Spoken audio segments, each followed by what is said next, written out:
د نړیوال جام یوه لوبه او دوه بېلابېل احساسات.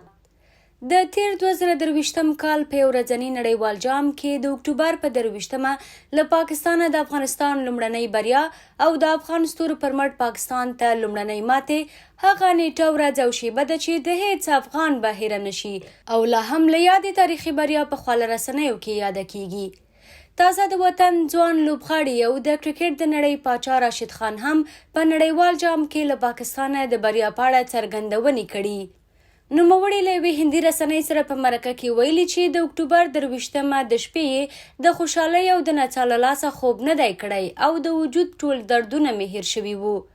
خان زیاتوي له بریا وروسته مې عجیبه حس درلود، که څه هم ډاکټر راته ویلي وو ملا دې خوږه ده او باید له ځان سره پام وکړې، خو ما هوټل ته په لاره هوټل کې ټوله شپه په نڅا تېره کړه او خوشحالي مې ونمانځله.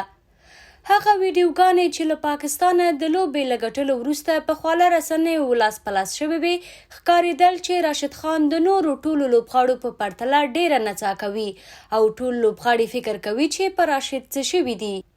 راشد خان په دې اړه هم وویل چې ټوله لوبډله یې نڅا او نمانځنې ته حیرانه وه، ځکه لوبغاړو هیڅ کله داسې نه وم لیدلی.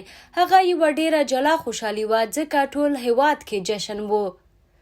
دا په داسې حال کې ده چې څه موده وړاندې د پاکستان لوبډلمشر بابر اعظم هم د افغانستان د بریا په اړه د راشد خان برعکس څرګندونې کړې وې. نوموړي ویلي وو د کرکټ نړیوال جام پر مهال له افغانستانه د لوبې په بایللو زړه ماتی شوی وو.